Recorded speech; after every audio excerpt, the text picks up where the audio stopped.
நண்பர்கள் அனைவருக்கும் வணக்கம். இந்த வீடியோவில் ஒரு முக்கியமான தகவலை நம்ம பார்க்க போகிறோம். அதுக்கு முன்னாடி இந்த சேனலை சப்ஸ்கிரைப் பண்ணாதவங்க சப்ஸ்கிரைப் பண்ணிக்கோங்க. இந்த வீடியோ கடைசி வரையும் பார்த்துட்டு உங்களுடைய கருத்துக்களை கமெண்ட் செக்ஷனில் பதிவு பண்ணுங்கள். இந்த வீடியோ உங்களுக்கு பிடிச்சிருந்தா லைக் பண்ணுங்கள், உங்கள் ஃப்ரெண்ட்ஸ்க்கும் ஷேர் பண்ணுங்கள். ஓகே, நன்றி. இப்போ இந்த வீடியோவில் திருப்பதி ஸ்ரீ ஏழுமலையான் பெருமாளை பற்றி நம்ம ஒரு சில சிலிர்க்க வைக்கும் தகவல்களை நம்ம பார்க்க போகிறோம். சரிங்களா? அது தகவல்ன்றதை விட அது ஒரு ரகசியம்னு கூட சொல்லலாம். சரிங்களா?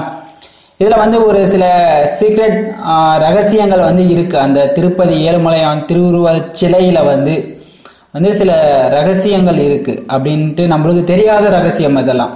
சரிங்களா? ஸோ தெரிஞ்சவங்க சந்தோஷம், தெரியாதவங்க இந்த வீடியோவை கடைசி வரையும் பார்த்துட்டு தெரிஞ்சுக்குங்க.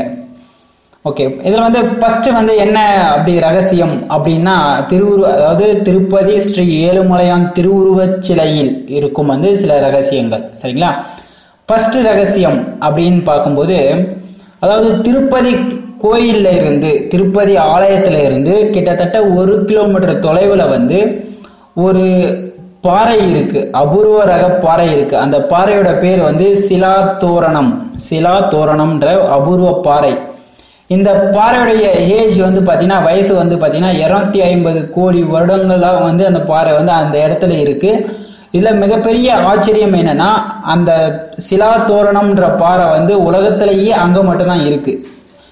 அந்த திருப்பதி கோயில்ல இருந்து கிட்டத்தட்ட 1 கிலோமீட்டர் தொலைவில் மட்டும்தான் இருக்கு அந்த பாறை. அந்த பாறை உலகத்திலேயே அந்த ஒரு இடத்துல மட்டும்தான் இருக்கு. அந்த பாறையுடைய பேர் சிலா தோரணம். சரிங்களா? இது முதல் தகவல். ஓகேங்களா?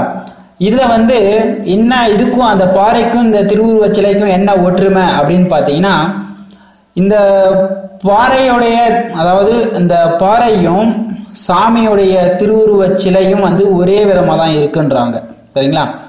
அதாவது அந்த சிலா தோரணம்ன்ற பாறையும் இந்த இந்த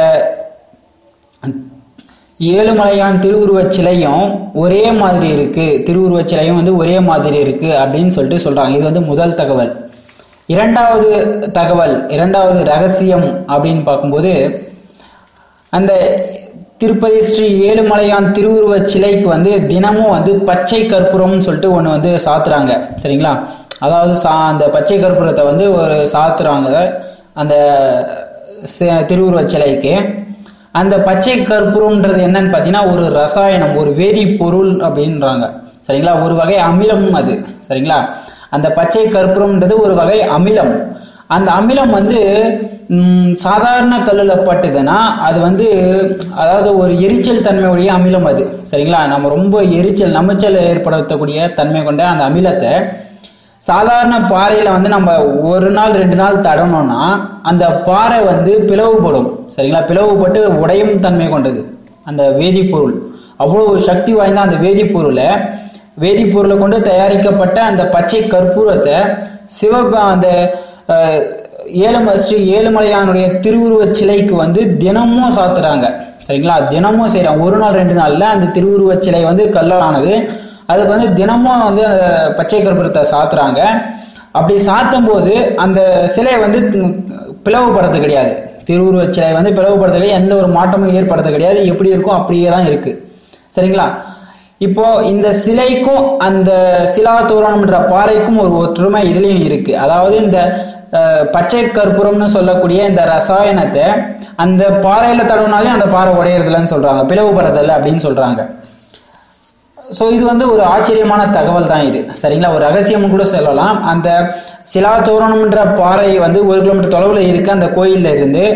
அந்த கோயில்ல இருக்கிற திருவுருவ சிலைக்கும் அந்த பாறைக்கும் தடவினாலும் எந்த ஒரு ரியாக்ஷனும் கிடையாது. அந்த பாறையும் அப்படியே தான் இருக்கு. சாமியும் கிட்டத்தட்ட வருஷத்துல 365 நாளும் அந்த பச்சை கற்பூரத்தை சாத்துறாங்க, தடவுறாங்க அந்த திருவுருவ சிலைக்கு. அப்ப கூட இன்னும் ஆகிறது இல்லைன்றாங்க. அது மிகப்பெரிய அதிசயம். சரிங்களா? இது 2வது சீக்ரெட்டு. 3வது சீக்ரெட் அப்படின்னு பார்த்தீங்கன்னா, அந்த அந்த சிலை திருவுருவ சிலையில எந்த ஒரு இடத்துலையுமே ஒரு சிற்பியுடைய உளி வந்து தெரிகிற மாதிரி எந்த ஒரு இதுவும் ஆப்ஷனும் இல்லையா. அதாவது நம்ம சாதாரண ஒரு சிலை செஞ்சோன்னா ஒரு சிற்பி வந்து செதுக்கும் பொழுது அந்த சிற்பி செதுக்கின உளிப்பட்ட இடம் வந்து தெரியும். ஆனால் இதில் வந்து அப்படி தெரியறது இல்லை அப்படின்னு சொல்லிட்டு சொல்கிறாங்க. அதுவும் வந்து மிகப்பெரிய ஆச்சரியமாக இருக்குது. சரிங்களா. ஸோ அதுவும் இல்லாமல் நம்ம வந்து சிலைகளை வந்து கல்லால் வடிக்கும் பொழுது கொஞ்சம் சுரசுரப்பு தெரியும். ஆனால் அதில் வந்து திருவுருவச் சிலையில் வந்து ஸ்ரீ திருப்பதி ஏழுமலையான் திருவுருவச் சிலையில் வந்து அந்த மாதிரி எந்த ஒரு ஆப்ஷனும் கிடையாது, எந்த ஒரு சுரசுரப்பும் கிடையாது. அவ்வளோ அழகாக இருக்குன்னு சொல்கிறாங்க அது இது. சரிங்களா. அதுக்கப்புறம் 4வது சீக்ரெட் அப்படின்னு பார்க்கும்போது கிட்டத்தட்ட அந்த திருமலை திருப்பதின்னு சொல்லுவோம். அந்த திருப்பதி கோயில் இருக்கிற இடம் வந்து பார்த்தீங்கன்னா கிட்டத்தட்ட பூமியில இருந்து 3000 அடி உயரத்தில் இருக்கு. சரிங்களா. பூமினா தரமட்டத்திலிருந்துன்னு கணக்கெடுப்பாங்க. அப்படி பூமியில தரமட்டத்திலிருந்து கணக்கெடுக்கும் போது கிட்டத்தட்ட அந்த திருமலை வந்து கிட்டத்தட்ட 3000 அடி உயரத்தில் இருக்கு. சரிங்களா. அந்த 3000 அடி உயரத்தில் இருக்கிறது எதற்குன்னு சொல்றேன். இப்போ வந்து ஒரு மலை பிரதேசத்துல வந்து நம்ம போனோம்னா கீழே இருந்து ஒரு 3000 அடி உயரமுள்ள ஒரு மலைக்கு நீங்க ஏறினீங்கன்னா மேல வந்து குளிர்ச்சியா இருக்கும். சரிங்களா. மேல வந்து ரொம்ப குளிர்ச்சியா இருக்கும். எப்பவுமே வந்து மலை உச்சியில வந்து குளிர்ச்சியா தான் இருக்கும். ஆனா இந்த 3000 அடி உயரமுள்ள அந்த திருமலையில உள்ள போனோம்னா அந்த சாமி வந்து அந்த திருவுருவ சிலைக்கு வந்து தினமும் வந்து அவ்வளோ 3000 அடி உயரத்துல இருக்கணும்னு சொல்றாங்க.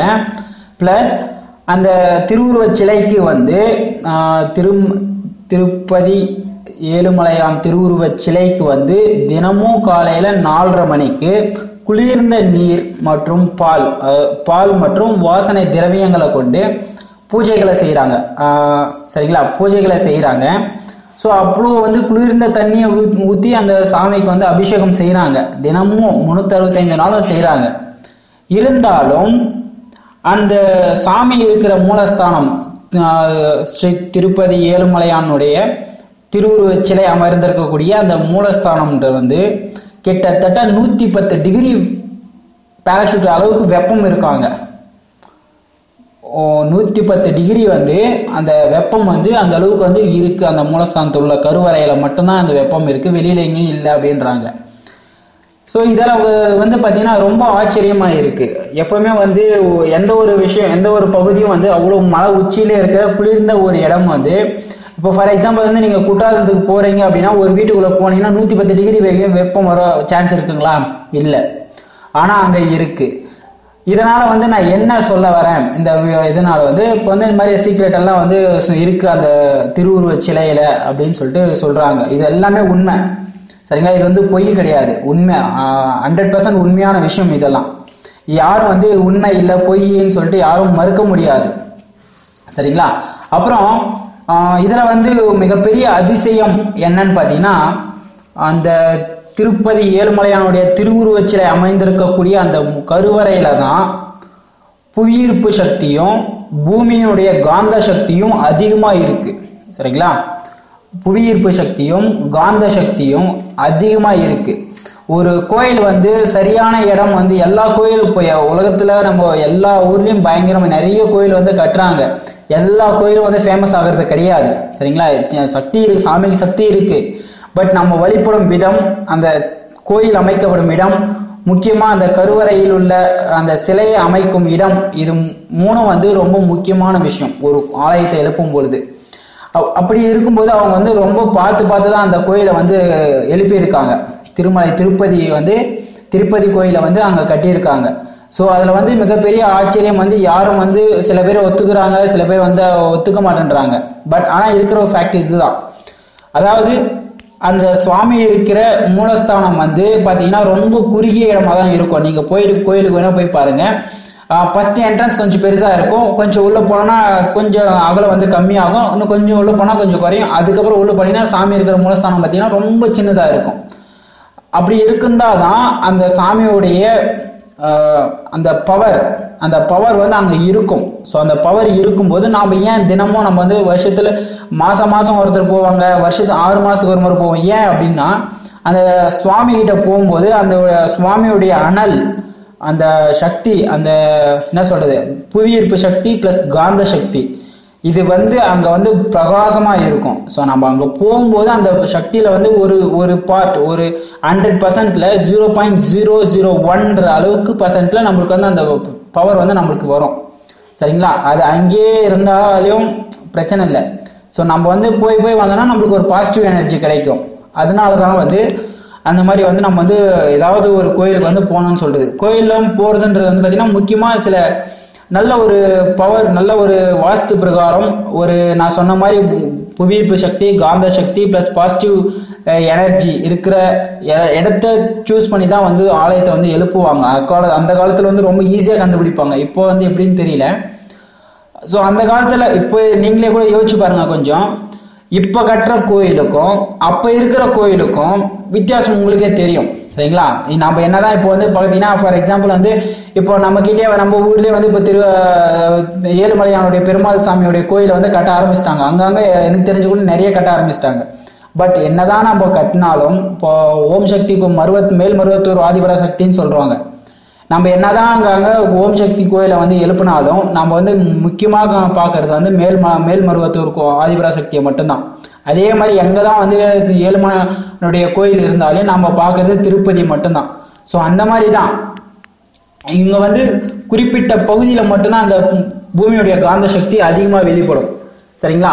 ஸோ இந்த வீடியோ உங்களுக்கு வந்து கண்டிப்பாக யூஸ்ஃபுல்லாக இருக்கும் நான் நம்புறேன். ஸோ இது உங்களுடைய கருத்துக்களை பதிவு பண்ணுங்க. இது எந்த அளவுக்கு வந்து உண்மை, எந்த அளவுக்கு வந்து நீங்க நம்புறீங்க அப்படின்றது உங்களுடைய கருத்துக்களை வந்து பதிவு பண்ணுங்க. நன்றி.